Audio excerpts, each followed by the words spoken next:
Be the Good is all about people doing good in the world while following their passions. Good for their own souls and for others. I'm Kate Chericello, and welcome to today's episode. If you are enjoying these stories, please subscribe and leave a review on Apple Podcasts. It would mean so much. You can also join our Facebook community under the group title, Be the Good with Kate Chericello. Let's spread a little more goodness in the world. Welcome back to Be the Good. Vocal Ease is a nonprofit here in New York City that provides entertainment to New York City senior citizens. And I have the founder here today, Eva Swan. And I have to say I have a personal love of this organization as I have been blessed with the opportunity to perform with them a number of times over the years. So Eva, thank you so much for being here. Kate, I'm so happy to be here. I'm honored.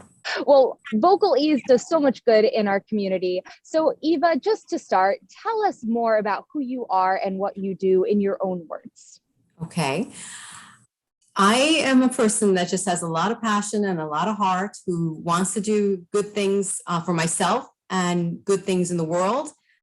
I'm fulfilling. And my goal is to never hurt anybody along the way. What I do for over 21 years now is I'm the founder of Vocal Ease. As Kate said, it's a nonprofit organization.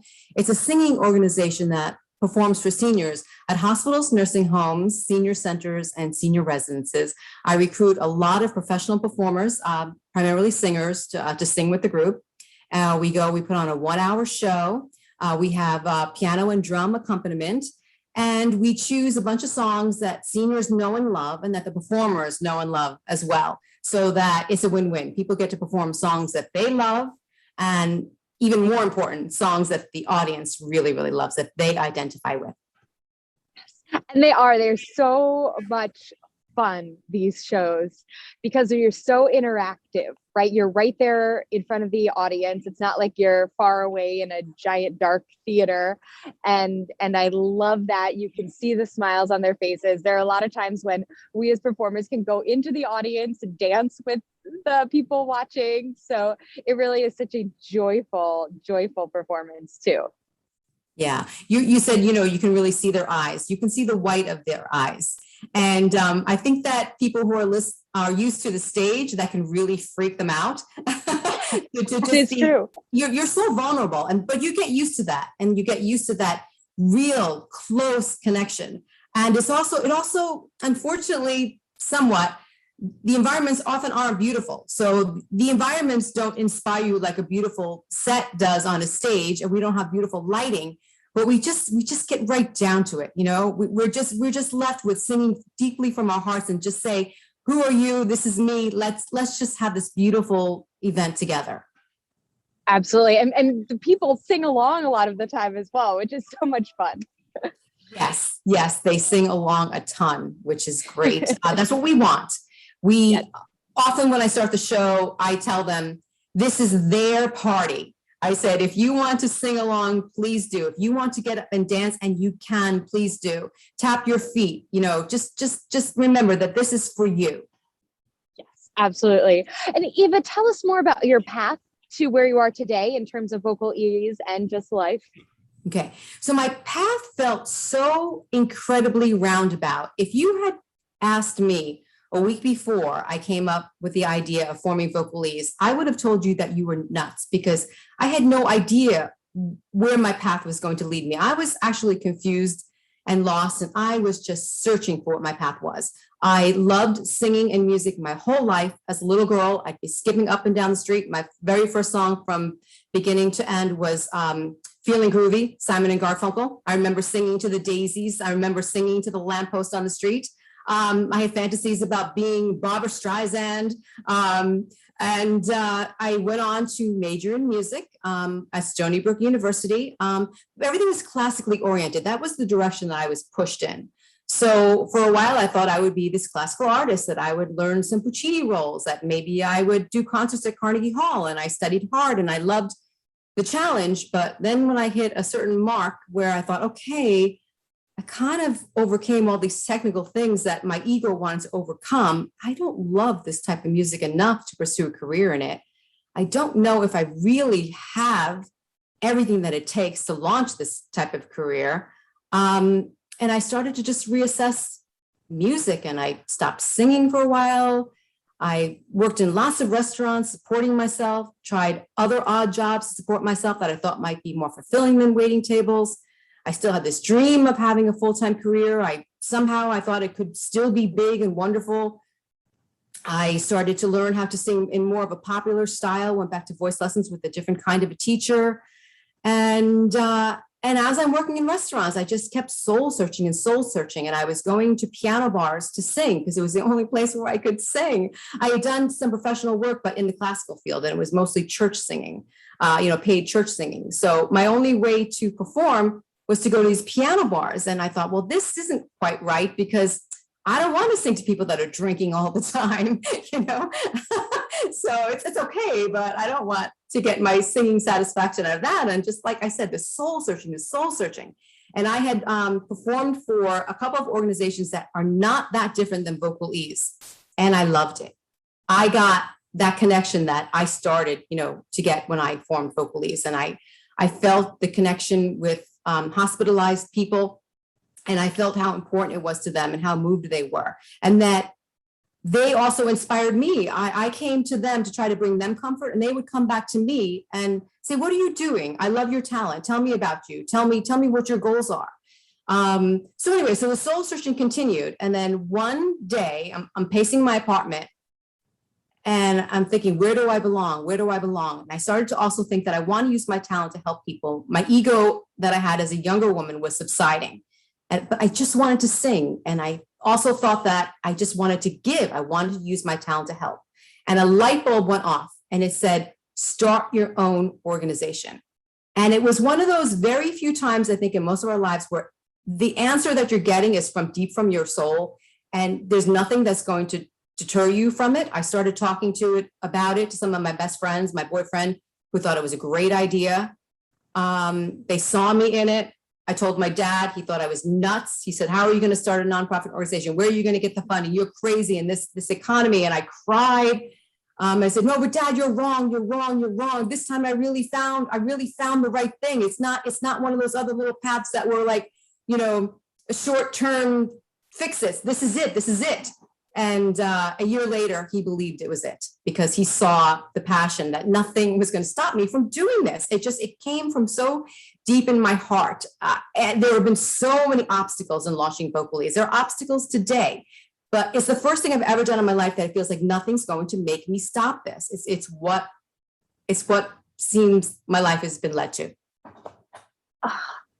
You can just feel your passion through the screen. I'm feeling it. Speaking of obstacles, Eva, how has the past 18 months changed things for you? Because obviously Vocal Ease is used to being a live in-person sort of an activity and a nonprofit. So how has it looked different these past 18 months?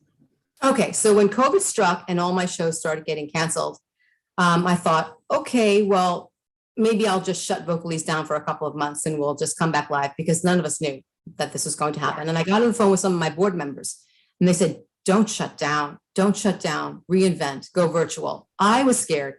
Kate, I'm the worst with virtual. I learned the very few things that I absolutely have to learn and leave the rest to others. I don't have a craving. Oh, teach me this, get me involved in how to do this technologically. I'm trying to get less fearful, but so the idea terrified me, but I also knew that I didn't want Vocal Ease to shut down. I knew that I had to make a living. I knew that I had worked on the organization for almost 20 years, when COVID hit. So their answer was very logical. So I bit the bullet and we went virtual and I assembled a virtual team right away. I will say that that's Carl Danielson, piano player, music director. Noah Hadlin on the drums, a young, very gifted man who is now finally back on tour in Waitress. COVID, halted his performances and he had to work odd jobs for a long time in the interim, and he's back now. And then we have, we call them videographers / editors, and they take the footage that Vocal Ease performers send us and they enhance the footage to make them spectacular. So basically we, instead of performing live, well, we've just started now to get back to some live performances. For 17 months, no live performances. And we created a whole lot of video shows and telephone audio shows. And the video shows are about a half an hour long. There's about a dozen singers in each show, each with one song. The singer records their vocal at home. They send their vocal in. They video themselves at home. They send their video in. We provide them with the accompaniment, piano, bass, and drums, sometimes added synthesized instruments. And then like we said, we take the raw footage that they give us of their video and we just enhance it. If you were singing in your backyard, we'd leave that backyard screen and we would just have all these beautiful images of nature or something else that helps tell the story of the song. Some of them are so fun and some of them are so goofy and some of them are just so deeply emotional. So you've been a part of that. We have your completed song, I'm Old Fashioned, which is really, I think, very lovely. Yeah, so you sent it to green screen. A lot of the performers do send us green screens, and then our videographer / editors create a beautiful story around your green screen. It's amazing what you could do with technology now. And it is scary because it's constantly changing and there's so much to it, but you've built such a team around you that you had it all set up, ready to go. And look what you've created. That's been fantastic. Yeah, the team has held my hand so tightly. They know my fears and they know my strengths, and they just take me along in the ride, and I just oversee everything and make a whole lot of requests and recruit and ask for edits.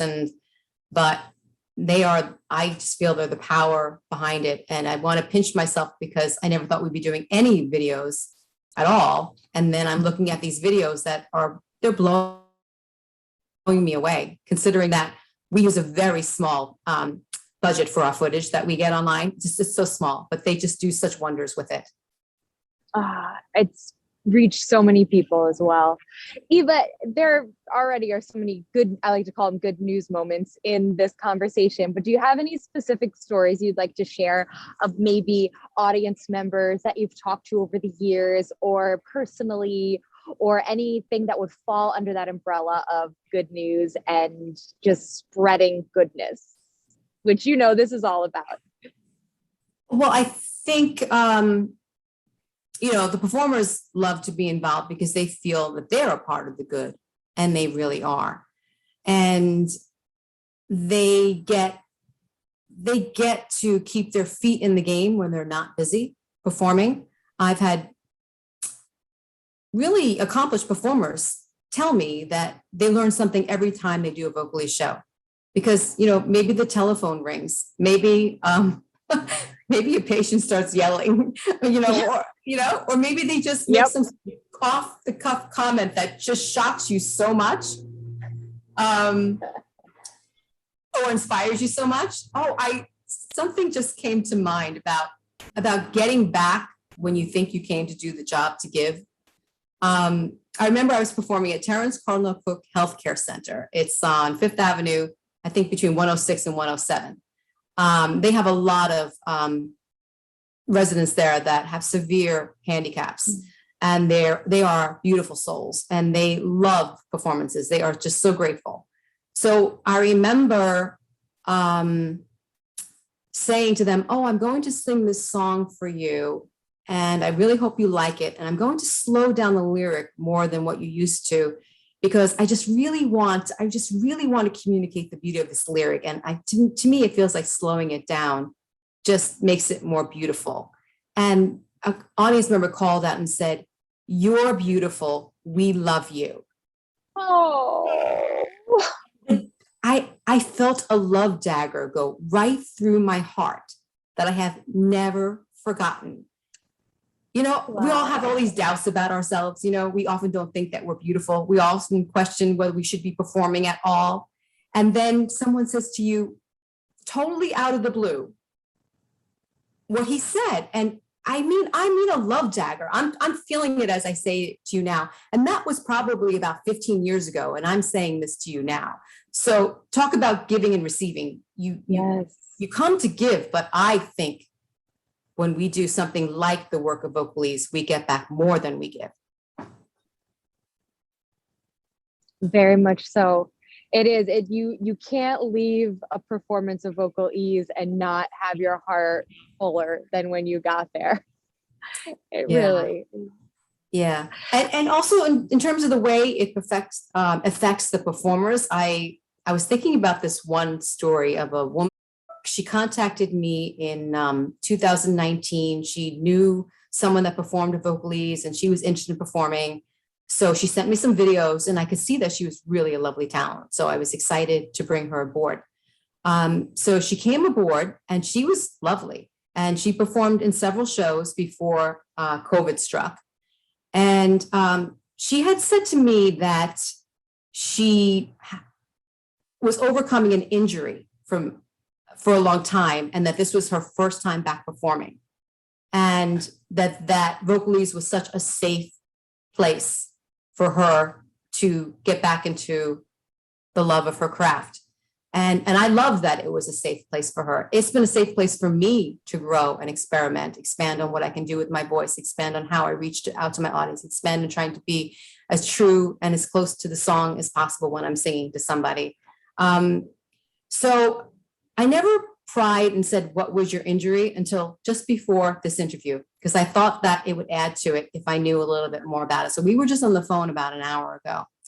And I said, I never wanted to pry, but she doesn't live in New York anymore. I said, but can you tell me about your injury? Because I think I want to share it. And I think it would be more inspiring to have more specifics. So the specifics, without, giving her away at all, is that in 2017, on a professional gig, she was struck in the face with a prop and she had a concussion. And this concussion was severe. And for years, her life was halted as she knew it. It halted all of her performances. She had memory problems. She had so many emotional problems. She had so many physical, internal problems from this concussion. This concussion was completely life affecting.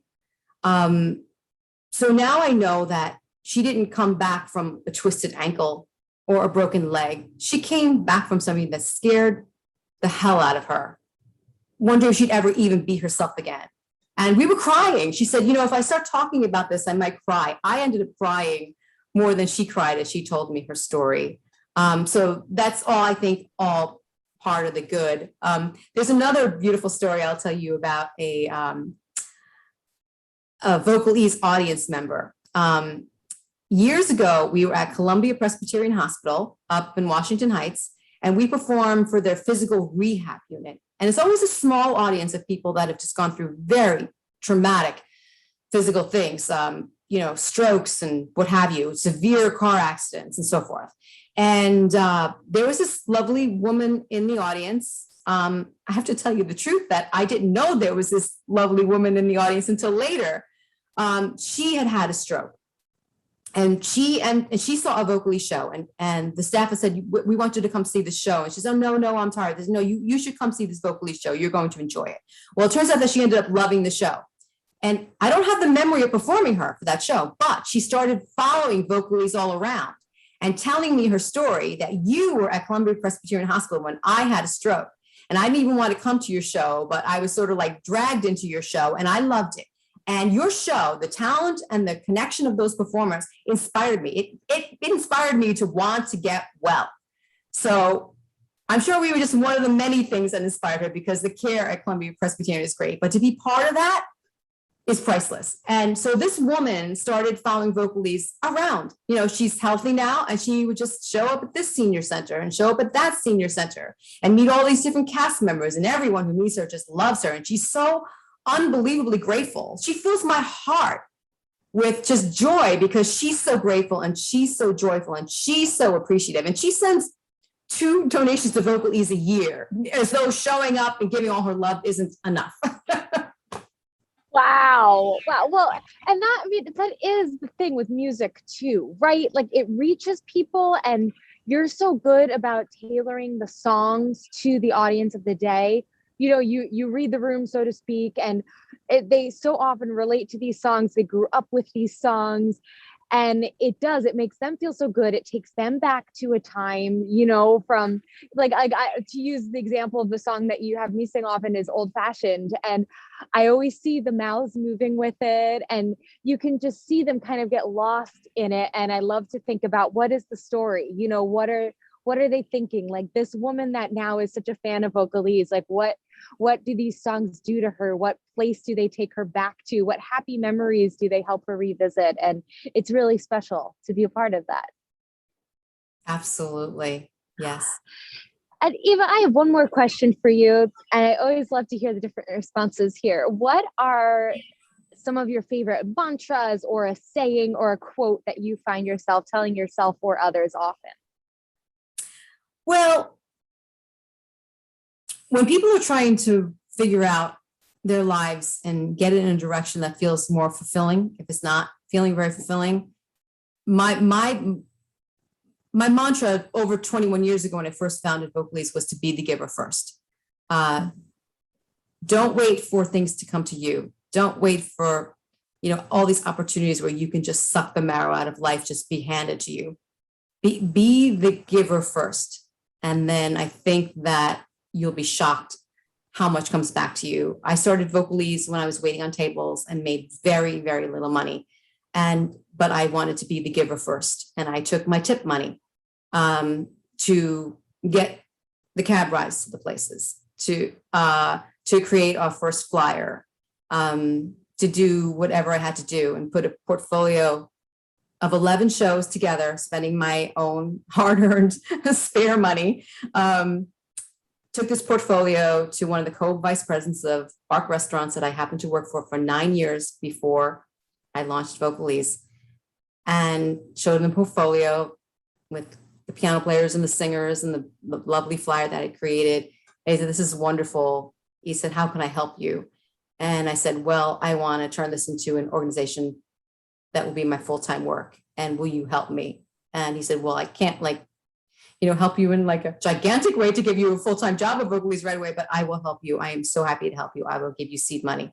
So I spent my own money, but I got my little portfolio. And then I got the help from the restaurant company that I worked for to help launch the organization. And they kept funding. They were my only funder for 4 years until I became a 501c3. And I don't see how I was going to launch without the money that they gave me, that initial money. And they stuck with us for so many years with small grants, year after year after that. But I think I think it all started with be the giver first. That's a great quote, and something so simple but so huge at the same time. And so needed. Mm-hmm. Eva, thank you so much. Where can we all find you online? I would go to www.vocaleaseinc.org. That's our website, and contact information is there. Some of our spectacular videos are there that I'm still pinching myself over, and we're still creating them as we slowly get back into live performances. There you can find a link to our YouTube page where all of our videos live.